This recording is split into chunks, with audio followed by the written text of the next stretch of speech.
So hey guys, welcome back to my channel. तो दोस्तों, जैसा कि हमने मार्शल मास्टर के पिछले एपिसोड में देखा था कि थंडर प्रिंस अपने मेज के साथ मिलकर चैन सीसी और जीरो यू को कैप्चर कर लेता है। और रही बात फैंटम डीमन सेक्ट के उस एल्डर की, तो वो इस फाइट में मारी जाती है। ड्रैगन प्रिंस फिर नीचे आकर चैन सीसी को हैरास करने के लिए बढ़ रहा था कि तभी वो अपनी तलवार निकाल कर खुद को खत्म करने की बात करती है। लेकिन इससे भी थंडर प्रिंस को जरा सा फर्क नहीं पड़ता। वो कहता है कि तुम्हें जो करना है करो। मगर तभी वहाँ पर हमें रस्टी स्वॉर्ड की एंट्री दिखाई जाती है। और अब आगे दोस्तों, आज के एपिसोड की शुरुआत बिल्कुल उसी जगह से होती है जहाँ हमें दिखाया जाता है कि रस्टी स्वॉर्ड को आते हुए देखकर यहाँ पर थंडर प्रिंस के सोल्जर्स और एल्डर्स काफी ज्यादा परेशान हो जाते हैं। वो लोग कहने लगते हैं कि आखिर ये किसका अटैक है जो कि सीधे प्रिंस की तरफ बढ़ रहा था। वो लोग इसके लिए प्रिंस को वार्न भी करते हैं। यहाँ तक कि उनमें से एक सोल्जर तो आगे बढ़कर अपने हैंड फॉर्मेशन के इस्तेमाल से स्वॉर्ड की दिशा बदलने की कोशिश करता है। मगर क्योंकि रस्टी स्वॉर्ड की पावर काफी ज्यादा थी तो उसके हैंड फॉर्मेशन से कुछ भी फर्क नहीं पड़ता। लेकिन ड्रैगन प्रिंस वक्त रहते उसको डॉज कर लेता है। फिर इसके बाद रस्टी स्वॉर्ड घूमकर उसी सोल्जर की तरफ देखती है और सीधे आकर उसको जान से मार देती है। और इससे उस बंदे की पूरी बॉडी भी डिस्ट्रॉय हो जाती है। सभी लोग ये देखकर पूरी तरह से हैरान रह गए थे कि आखिर इतना पावरफुल अटैक किसका है। रस्टी स्वॉर्ड इसके बाद भी नहीं रुका था। वो दोबारा से थंडर प्रिंस की तरफ बढ़ने लगता है। तो ये देखकर एक एल्डर प्रिंस को बचाने के लिए उसके सामने जाकर खड़ा हो जाता है और अपने हैंड फॉर्मेशन से रस्टी स्वॉर्ड को रोक देता है। लेकिन फिर भी रस्टी स्वॉर्ड बार बार प्रिंस की तरफ ही बढ़ रहा था। इसलिए थंडर प्रिंस अब खुद आगे बढ़कर अपनी लाइटनिंग मैजिक को एक्टिवेट करके कहने लगता है कि मुझसे टकराने की इतनी हिम्मत किसकी हो गई, और एक पावर स्लैश मारता है। और उन दोनों के अटैक टकराने से यहाँ पर एक बहुत बड़ा सा धमाका होता है, जिससे फाइनली वो रस्टी स्वॉर्ड खत्म हो जाता है। जिसको देखकर थंडर प्रिंस जोर जोर से हंसने लगता है और कहता है कि मुझसे टकराने की हिम्मत भी मत करना।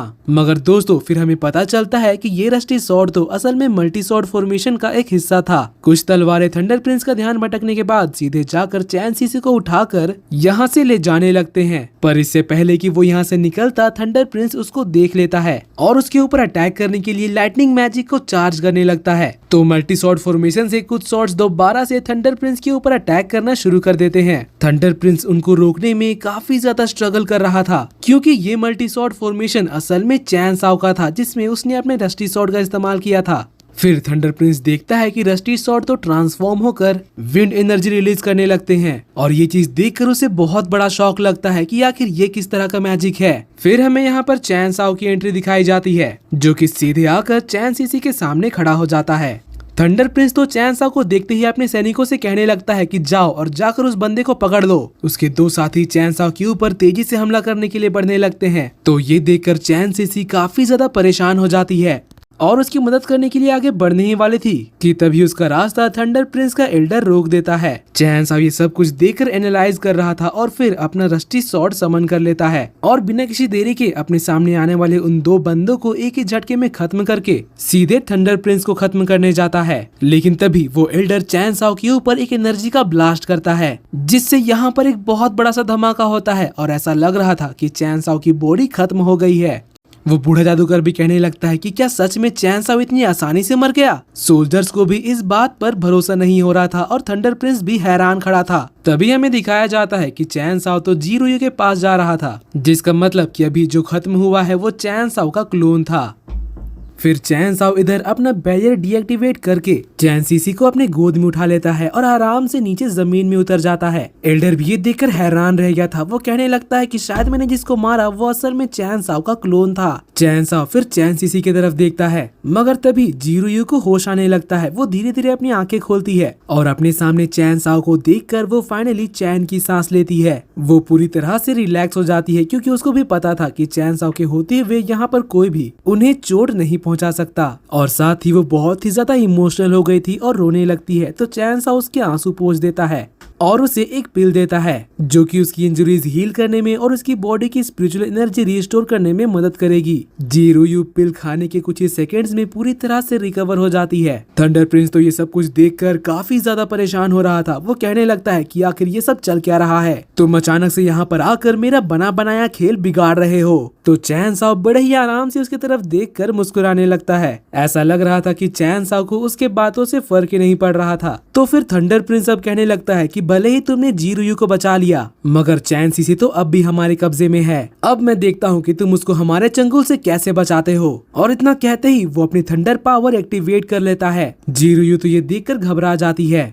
क्योंकि थंडर प्रिंस अब सीधे चैन सीसी के ऊपर हमला करने बढ़ता है। चैन सब ये देखकर तुरंत अपने फॉर्मेशन फ्लैग्स को समन करता है और सीधे उन्हें चैन सीसी की तरफ भेज देता है। वो एल्डर तो ये सब कुछ देखकर घबरा जाता है और तुरंत वहाँ से भाग जाता है। वहीं बात करें फॉर्मेशन फ्लैग्स की, तो वो सब मिलकर यहाँ पर एक पावरफुल बैरियर बनाते हैं, जो कि थंडर प्रिंस के अटैक को बड़े ही आसानी से रोक लेता है। और इसके इम्पैक्ट से थंडर प्रिंस दूर जा गिरता है। जिसके बाद अब चैन साओ आगे बढ़ते हुए कहने लगता है कि फैंगली के डिसाइपल्स, जिनका मार्शल डोमेन में बहुत बड़ा नाम है, पर अब जाकर मुझे पता चला कि ये तो बस कुछ डरपोकों की टोली है जो कि मासूम लड़कियों को अकेला देखकर उनका शिकार करते हैं। और फिर वो उन सभी से कहता है कि तुम लोग हमेशा से ही मुझे मारना चाहते थे ना, आज तुम्हारे पास एक बहुत ही अच्छा मौका है। मैं तुम्हारे सामने खड़ा हूँ, अगर तुम्हारे अंदर लड़ने की हिम्मत है तो आओ मेरा सामना करो। तो ये सुनकर थंडर प्रिंस जोर जोर से हंसने लगता है और कहता है कि तुमसे फाइट?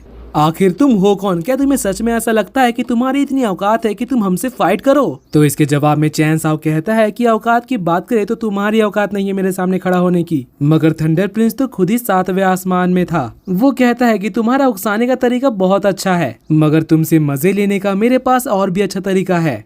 क्यों ना मैं तुम्हारी आंखों के सामने ही तुम्हारे दोस्त के साथ कुछ गेम खेलूं। मुझे यकीन है कि ये नजारा तुम्हारे लिए कमाल का होगा। थंडर प्रिंस की ये बात सुनकर उसके डिसाइपल्स और एल्डर जोर जोर से हंसने लगते हैं।